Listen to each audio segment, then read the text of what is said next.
बड़ौदा विधानसभा के कांग्रेस के विधायक इंदराज नरवाल ने चुनाव जीतने के बाद धन्यवादी दौरों में लोगों को आश्वासन दिया कि फिर से लड़ेंगे। सदन में गोबर वर्सेज विकास की बहस को विधायक ने चौपालों में सुनाया। बड़ौदा के जो विधायक हैं इंदुराज के आज से दौरे शुरू हुए, तो इस वक्त हम गांव है, ये भाटौती गांव है, तो यहाँ काफी सारी भीड़ थी। इनका स्वागत किया और जो विधानसभा की जो लड़ाई लड़ी इन्होंने, उन चीजों को लेकर भी लोगों में एक बार फिर भरोसा जताने की तैयारी में उतरे हुए हैं। तो इनसे थोड़ा सा पूछ लेते हैं। गरीब किसान के बेटे को विधानसभा में भेजने का काम किया और आदरणीय हरियाणा प्रदेश के छत्तीस बिरादरी के नेता चौधरी भूपेंद्र हुड्डा जी पर विश्वास किया, हरियाणा प्रदेश के जो है भाई दीपेंद्र हुड्डा जी पर विश्वास किया। हम पूरे हल्के में धन्यवादी दौरा शुरू किया है और उसी के कार्यक्रम में बादौठी गांव में आए और हमने देखा बादौठी गांव ने बड़ा भव्य स्वागत किया। इतनी बड़ी भीड़, हमारी चाची ताई महिलाओं की भी बात करूँ तो बहुत बड़े उससे यहाँ आशीर्वाद देने के लिए चौपाड़े में पहुंची। और आज भी हल्का बड़ौदा विधायक बना, सरकार बना दी कांग्रेस की, लेकिन मैं पूरे हरियाणा प्रदेश की अगर बात करूं तो एक षड्यंत्र के तहत तीसरी बार बीजेपी की सरकार बन गई। लेकिन ये ना हल्का बड़ौदा डरने वाला है, ना ये बादौठी गांव डरने वाला है। ये लड़ाई लड़ेंगे जब तक चैन से नहीं बैठेंगे, जब तक इस हरियाणा प्रदेश से बीजेपी का छुटकारा नहीं होगा। लड़ाई की जो आपने बात करी, अभी तो चुनाव हुआ है, एक लंबी डगर है, लंबा समय है। ऐसे इन 4 सालों में ये जो लठम लठा रहना है सरकार के साथ, आपको क्या लगता है कि सरकार आपकी बातों को या जो विकास की बात करते हैं आप मनवा लेंगे? देखिए, हल्का बड़ौदा की आवाज बहुत मजबूत आवाज है। आपने देखा विधानसभा बजट सत्र शुरू था, अभी कल ही खत्म हुआ है। बजट सत्र में भी हल्का बड़ौदा की आवाज दबी नहीं, ना डरी। हल्का बड़ौदा की मजबूती से आवाज उठाई।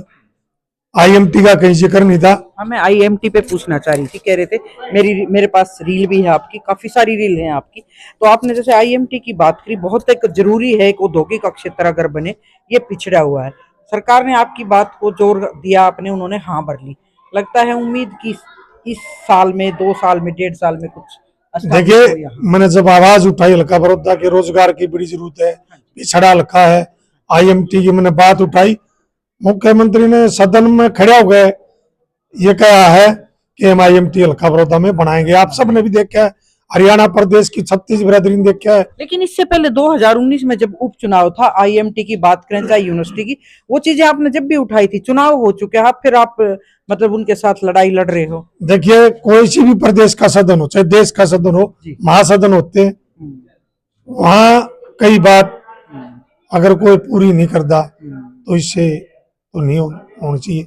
लेकिन मैंने भरोसा और विश्वास भी है कि वो आईएमटी बनाएंगे और उन्होंने टाइम दिया था 1 साल के अंदर अंदर हम आईएमटी बनाने का काम करेंगे।